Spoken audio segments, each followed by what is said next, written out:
So thank you for the opportunity to speak this afternoon. I would like to acknowledge the traditional custodians of the lands on which we meet, the Wurundjeri Woi-wurrung people for me, and pay respects to elders past and present, and particularly to the older women who are often the knowledge keepers for their communities.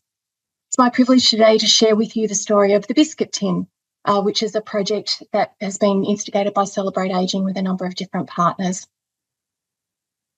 So building on what we've heard today, I want us to imagine a world where everyone's valued, everyone feels safe, everyone belongs, everyone can contribute to the best of their ability, and no one's invisible unless they choose to be. We know that's not the world we have, though. We know that ageism is everywhere, and we've heard quite a bit about that this afternoon already. So the WHO report from 2021 says that about 50% of the population globally hold ageist views towards older people. An American study from a couple of years ago surveyed people about the everyday ageism they experience. So things like internalised ageism, people making ageist jokes or seeing ageist images in the media and so on. And they found that more than 90% of adults aged 50 to 80 in their sample reported regularly experiencing one or more forms of everyday ageism, more than 90%. And within that, internalised ageism, the ageism we direct at ourselves, was reported by about 81% of people. Seeing ageist messages on a regular basis, about 65% of people. And interpersonal ageism, so people telling a joke or making some comment about your age that's negative, about 45% of people experience that on a daily basis. I think those numbers are astounding. And then we know there are ageist representations of older women in society and that these drive oppression, gender inequality, family violence and elder abuse. So there's strong evidence to say ageism's pervasive. It's everywhere. It's toxic and harmful. It impacts on safety, on health and wellbeing, and on longevity. So how do we go from that to this? Enter the Biscuit Tin. So the Biscuit Tin is a program about capturing stories, valuing older women, changing the way we see older women in society, and also changing the way that older women see themselves. It started as part of a campaign for the Older Women Count for International Women's Day, and it's a partnership amongst a number of different groups. We take a positive and preventative approach in the Biscuit Tin. We work directly with older women. We raise awareness of the inequalities and ageism that older women experience, and then switch it to value the achievements and contribution of older women to make sure that older women count. And that showcasing of achievement and contribution is for women themselves who are part of the program, and then sharing to the wider community and talking positively about what respect for older women looks like and thinking about how we can change the way women are seen. So why a Biscuit Tin? Well, it's an iconic image. And the women that we talked to in establishing the program wanted to highlight their nurturing role, but not limit that to the nurturing role that mothers have, because not all women are mothers. So thinking about food and sharing food was one of the ways that women can nurture. And I love the Biscuit Tin metaphor because it's about opening the tin and exploring the breadth of achievements and contributions that women make. One of the workshops I was in, a couple of women said, oh, well, I had a really nice vintage biscuit tin, but I couldn't bring it to put biscuits in because it's got all my treasures in it. So they were keeping letters or mementos from past generations, jewellery and so on. So the Biscuit Tin is the place for keeping treasure. And so opening that tin and sharing and recognising the contributions that older women make is part of this program. So what do we do? There's citizen research looking at what are the images of older women in society and showing examples of the disrespect and so on, and we saw quite a few of those images earlier this afternoon. Then individual interviews with women about what respect means for them and telling some of their life story. Then coming into a group workshop, unpacking the disrespect that's shown for older women, and then moving to a more of a preventative approach to talk about respect and how respect is shown in the community. As part of the workshop, there's also photo shoots, and you're seeing these beautiful images here. And added to the photo shoot then with a professional photographer is the ideas that women have about what's in their biscuit tin, the strengths and contribution that they bring. We develop posters, social media tiles, combine things into books, and share that with the wider community. So there's a memento for the women themselves as well as sharing in the community. So what do people get from this? Well, one of the reflections about the disrespect that's in community was that women are much more frequently subjected to ageism than men. Women are often told to lighten up and not be so thin-skinned. But ageism is not a joke. It isn't funny, and its pervasiveness can be very debilitating. In terms of what have you learned or what was your experience of the workshop, it made me think about how even in subtle ways we reinforce these stereotypes. And I'll call out this unfair and negative ageism when I see it from now on in both my professional and personal life. And this reflection, too often there are diminished expectations of older women. This is a sign of disrespect. There's an assumption that life gets small for older women and they don't have expertise. We need to expand our expectation of what older women might contribute. And as you can see from the tiles and the pictures that have been showing throughout the presentation, the older women participating in this program so far make a significant and highly valuable contribution through their work, friendships, community involvement, leadership, mentoring, creativity, volunteering, family and friends and networks. And we've asked people to reflect on what respect means and what their recipes for respect are. And the types of themes that are coming through is that people see respect being shown to them practically through tangible support. It might be as simple as changing a light bulb or carrying groceries, for example. Then a really strong theme around valuing older women's opinions, their expertise, their experience and contribution. Around inclusion in family, in society, in organisations and in community. And that reciprocity, not just taking, but being enabled to contribute, having a space to contribute to the wider world is something that people highly value. And that's the way respect is shown. So we deal with some fairly challenging themes and experiences in the Biscuit Tin program. The citizen research calling out how older women are portrayed and unpacking disrespect. And so we invite women to identify a strong word or a protective word for themselves, the mantra that they'll use to value themselves while they're waiting for the world to catch up, if you like. And this word cloud shows those words of strength and protection. Things like resilience, determination, being a trailblazer, growing, changing, being enriched, being awesome, being clever, a whole range of words that women take with them. So that's a very brief overview to the Biscuit Tin project. I'd say if you are interested to find out more information, please look at the Celebrate Ageing website. We're in the process of developing the program up into a facilitators kit so that it's available to organisations to apply within their own communities. And you'll hear a little bit more about that from the City of Whitehorse in a moment. I'm just going to share one final screen for you. This is the word that one of the women in our group wrote. We give people a little card to write their word on and take with them in their pocket, in their handbag, put on their fridge, whatever it is that will remind them of their mantra and their strong and protective word. So I'll leave it there and hand over to Sarah and Dilnaz from the City of Whitehorse. Thank you. So good afternoon, everyone. My name's Sarah Codling and I'm here with Dilnaz Billimoria.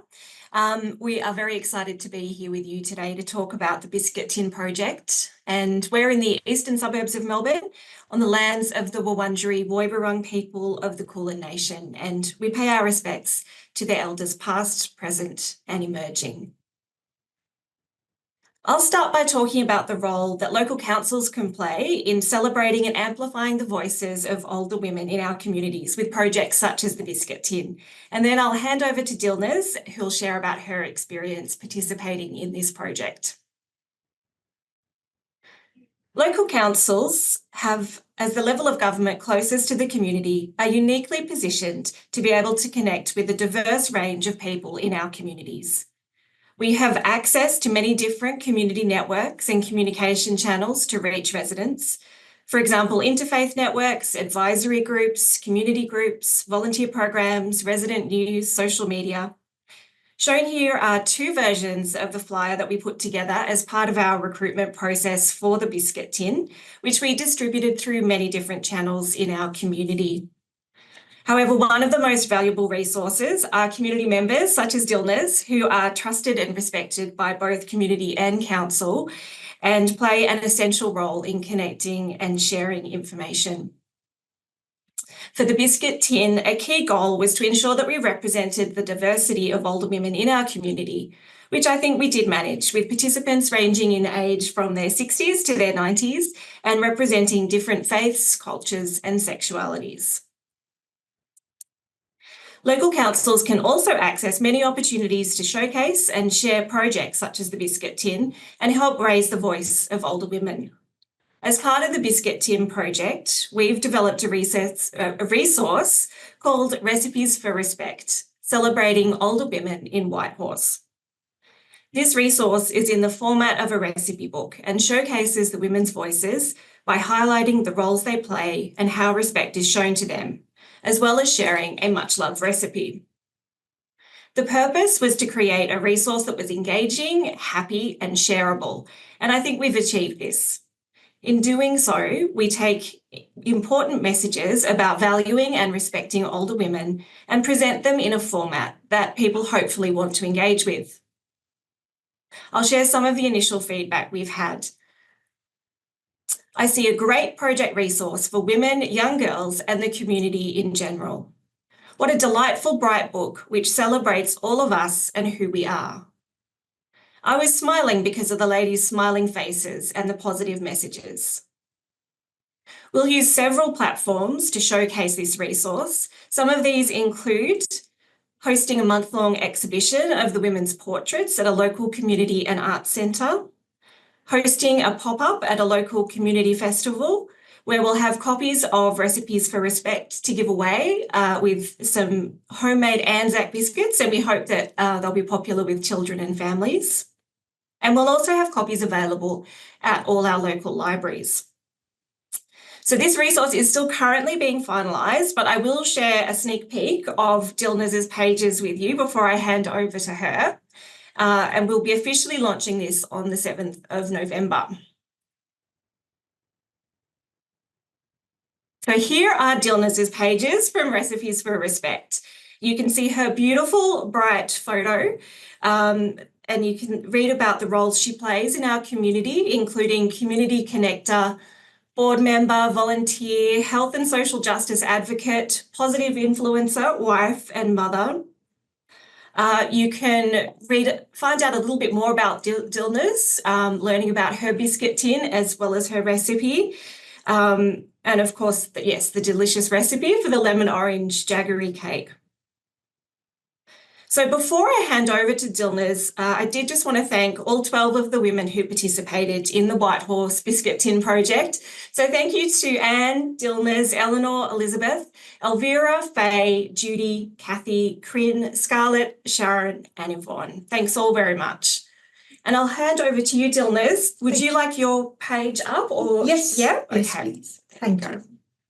So hi, everyone. My name is Dilnaz Billimoria, and I am a woman of color. I've migrated from India to Australia over 2 decades and belong to an ancient Zoroastrian faith. And I thought I must start by saying that my name Dilnaz has a meaning. So Dil, and I think Kate would appreciate the love of language and words. So in the ancient Persian language, going back 5,000 years, my name is Dil, which means heart, and Naz, which is charming. So no arguments, Whitehorse. I am the charming heart. I'd like to thank Catherine, Robyn, Sarah, and the City of Whitehorse for giving me this opportunity to participate today. And as you can see, I carry my colors with me. I slap on some lippy, put on a flower, put on all the badges of the organizations I volunteer with, my bright coats, and off I am.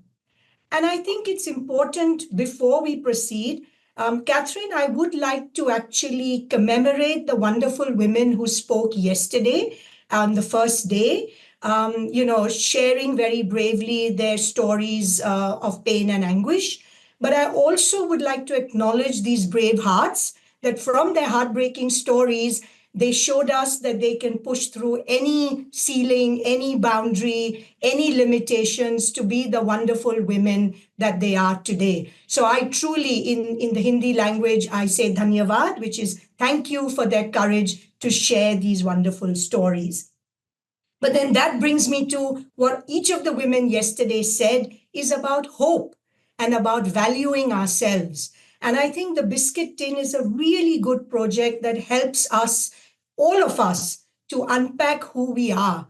And I must refer to the actual Dutch biscuit tin that some of you may remember, which was very popular growing up in India. It was one of those things that you went quietly and bought from a person who imported it, because there were such amazing choices inside, huge decisions to be made. Is it a shortbread cookie or is it going to be a jam biscuit today?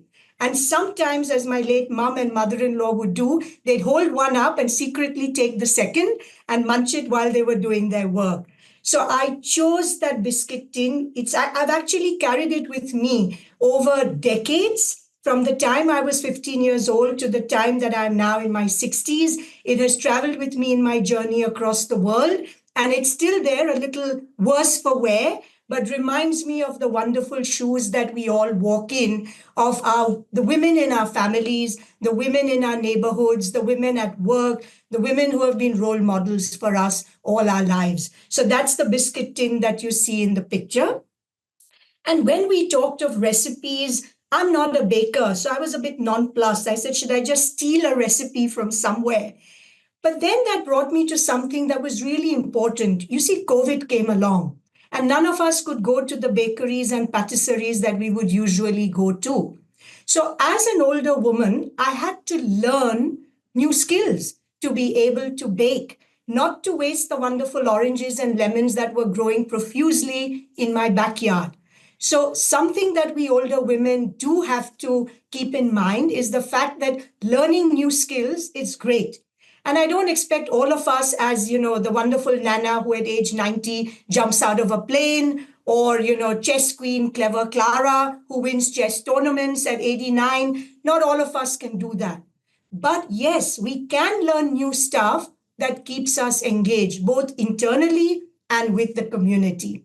So I have a description. When I made the cake the first time, somebody said, what's in the cake? And I said, a little bit of sugar and a little bit of spice. A tad tarty makes it all nice.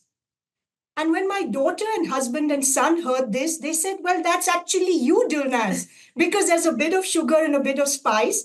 I can be a tad tarty at times, whichever way you interpret it, Kate. But hopefully, when I say nice, it's the brave, courageous, vibrant person I hope that I always will be. And when we were discussing words with Catherine, and the others in the group about who we think we are, it is on the screen. I don't need to repeat it. But I liked what Catherine said. Catherine said, what about influencer? Because with all the badges I'm wearing here, I'm part of wider community groups. I'm a volunteer within, Whitehorse and the Eastern region. And Catherine reminded me, which Kate also said, that we have to reclaim certain words. We have to reclaim the power of being a positive influencer. So when we talk of influencers, we all go, really? But yes, being a positive influencer as a woman of color, I hope I'm a positive influencer for multicultural, multi-faith, multilingual, and multi-generational communities. Coming back to the city of Whitehorse, I think it's been really good that positive aging, healthy aging is important to all our local governments. And as Robert Fitzgerald said at the NARI, the National Institute for Research into Aging conference last couple of weeks ago, he said, yes, aging with dignity is important. Aging safely and healthily is very important. But aging with agency is really important. And for me, that is important. The agency, which links me back to what Catherine said about not just equality, but about equity. Having that agency is what the Biscuit Tin is all about. And finally, if I could count Yumi at the number of times the word value has come up today. I think I counted 7, but I could be wrong. It could be more. And I'm really pleased that without having attended the conference, obviously, when we did the Biscuit Tin project, I've put value too in my paragraph. And I think value is really important. So I spoke to the older women in the community of Whitehorse. What would value mean to them? And they came up with a great acronym, which I think I will share before I end up. So value, V for your voice. Definitely get your voice heard. A for being an amazing, awesome, articulate woman that you should be. L, love life and love yourself. U, it is all about you. As we say, older women count. Yes, you count, I count, we count. So it's the U. And the E, we had to go with the 5. So it's empower, enlighten, encourage, enthuse, and engage. And that brings me to the final part of it, connection. In Whitehorse, we have a poster that says health, well-being, and connection. And nothing could be more important than connection for all of us. As Catherine and I and Sarah discussed, it's so important about the sisterhood. Coming from a different country, coming to a world in another country where I wasn't too familiar with the expressions and with the customs and the traditions, immediately getting a sisterhood. Neighbors, work colleagues, people who walk their dogs, women who wanted to know what my name meant, cooking all my dals and tandoori chicken for the neighborhood and for colleagues and friends. That connection, I think, is what brings us together in a wonderful sisterhood. So I'm mindful of the time. I end on saying thank you to the City of Whitehorse and Sarah and Catherine and everyone. Thank you, everyone.